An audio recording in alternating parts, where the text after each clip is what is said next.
Hubungan Ruben Onsu dan Sarwendah kembali menjadi sorotan setelah keduanya terlibat saling sindir di media sosial. Polemik bermula ketika Sarwendah mengungkap keluhan terkait nafkah anak yang disebut tidak lagi diterimanya, serta persoalan aset bersama yang dikabarkan menghadapi kendala finansial.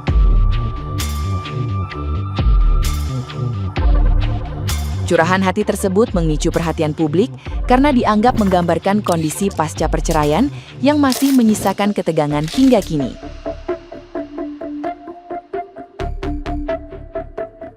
Memulai hidup dengan hati yang bersih tanpa menyakiti orang lain, fokus terhadap kehidupan dan fakta, kebutuhan anak banyak, mending fokus bekerja keras tanpa berhutang. Ya begitulah, tulis Sarwendah dalam akun thread-nya.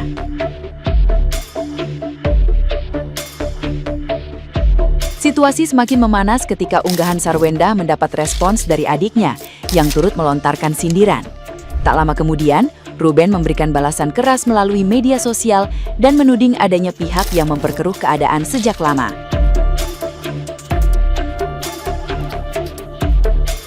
Nah, adiknya marah-marah sendiri, WKWK. Hei penghasut utama, lo jangan marah-marah. Kan lo salah satu orang utama yang memanas-manasi semua ini. Lo yang sibuk cari info sana-sini, coba fokus cari kerjaan lain, jangan rumah gue melulu. Ya begitulah balas Ruben Onsu.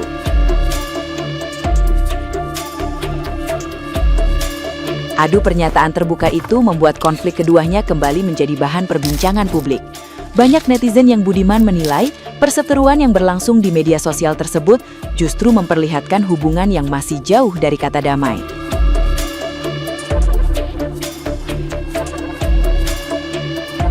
Nah, gimana nih menurut netizen yang terhormat? Silahkan berkomentar ya. Menurut gue ya, biasanya kan kalau hubungan baru itu lebih ke orang tuanya kalau udah meninggal. Jadi mengisi kekosongan dalam rumah, mengganti posisi ayah meskipun nggak sepenuhnya dan nggak seutuhnya. Cuman di sini kan ayahnya kan masih ada tuh, masih hidup. Kayak berasa ingin mengambil alih sepenuhnya tuh. Itu menurut gue. Ya kan itu menurut gue, keresahan gue aja, mohon maaf nih nanya doang. Ruben Onsu tidak menafkahi anak selama 6 bulan. Sampai saat ini saya masih percaya bahwa ada alasan di balik semua ini. Jangankan anak kandung, anak angkat saja dirawat sangat baik sampai detik ini. Jangankan buat anak sendiri, buat sahabatnya, buat orang lain saja, Ruben Onsu itu tidak segan-segan membantu. Apapun alasannya, saya masih berpegang teguh bahwa Ruben Onsu itu adalah orang yang baik. Sampai detik ini masih percaya bahwa Ruben Onsu bekerja mati-matian ya, kepala jadi kaki, kaki jadi kepala, siang dan malam ya, tidak pernah kenal lelah mencari uang, mencari pundi-pundi rupiah, itu semata-mata untuk anak.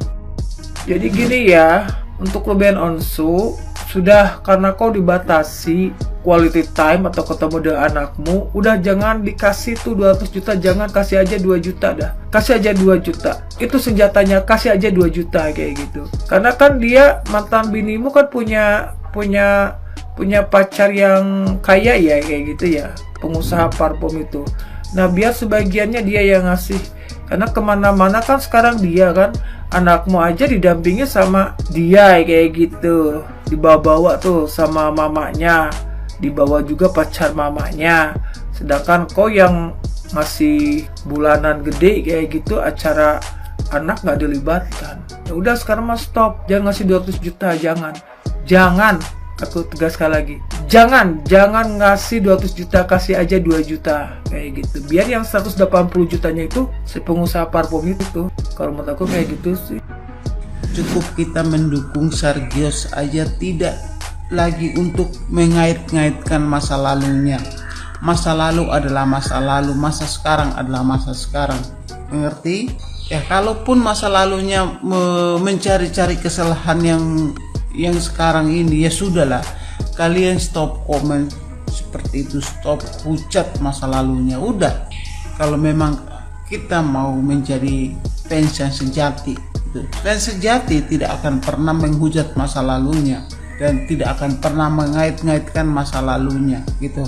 Cukup kita mendukung masa sekarang ya, yang untuk para Sergios ya, khusus untuk para Sergios, stop untuk mencampuri urusan yang tidak lagi bisa dipersatukan. Oke? Ya, kita dukung sekarang itu masa sekarang ya. Oke? Pokoknya semangat terus untuk para Sergios. Sergios selalu di depan. Oke? Kata gue jadi fans nggak boleh, tapi Oon jangan. Nah sekarang, malu kan lu? Malu kan? Udah dengar belum pengacara SW ngomong apa? Jangan kau tiba-tiba tuli, jangan tiba-tiba buta huruf. Kan?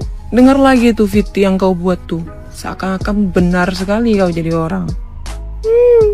Malu. Malu.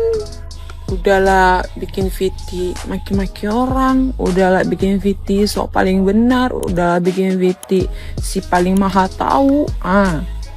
Kau sekarang kalau aku bilang mah mending ku hapus sih.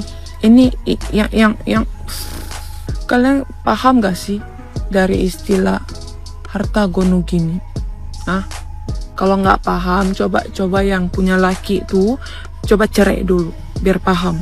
Soalnya biasa on tuh ya harus melewati pengalaman pribadi baru pinter.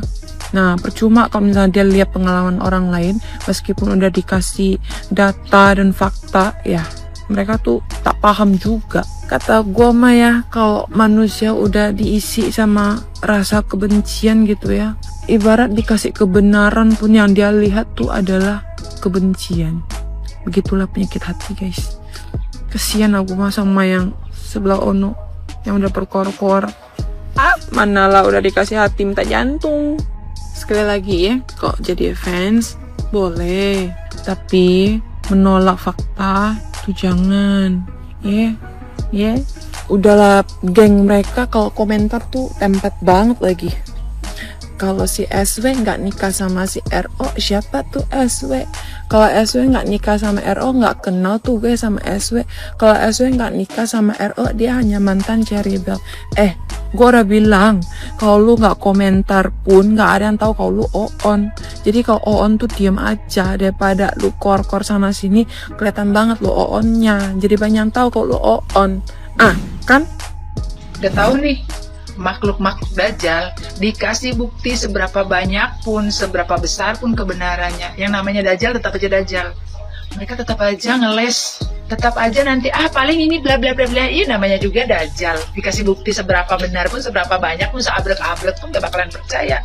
Tadi lawyer Bunda Sarwenda ngomong, udah pada tahu kan, udah pada nonton kan, tuh bukti seabrek-abrek dibawa, ya kan, ditunjukin, dibacain. Nih kemarin Dajjal tuh yang ngomong Bunda Sarwenda tuh numpang hidup, padahal nggak punya andil apapun dalam tuh rumah. Tapi aku yakin sih, kalaupun ditunjukin bukti, kalian tuh punya 1001 macam cara untuk menolak itu dan mengelak itu. Karena memang pada dasarnya orang yang tingkat kebencian terhadap orang lain itu tinggi, seberapapun jumlah kebenaran yang disampaikan itu menurut kalian tuh tidak akan pernah percaya. Namanya juga Dajjal, namanya juga orang yang dalam hatinya sudah berakar kebencian. Padahal benci itu nggak punya dasar gitu loh. Masalahnya yang membenci ini orang-orang yang nggak kenal mereka gitu kan. Mereka pun nggak kenal kalian-kalian yang membenci itu. Gimana? Tadi dengar nggak? Nggak budek kan? Nggak tuli kan? Nggak butah kan tadi? Dengar, malu nggak ketika dibacain kayak gitu tadi? Tapi aku rasa sih nggak malu. Secara kalian tuh punya kepala tapi nggak ada isinya kan? Zong di dalamnya, jadi nggak bisa berpikir. Ya, makanya kalau ngomong itu mbok mikir. Kalau nggak tahu apa-apa tuh nggak usah dulu berbunyi gitu loh ya. Nih buat kalian-kalian yang suka asbun-asbun, yang sok paling tahu nih. Buat lu orang, kesel nggak gue? Tuh, sampai kamera gue tuh, tuh. Malu nggak?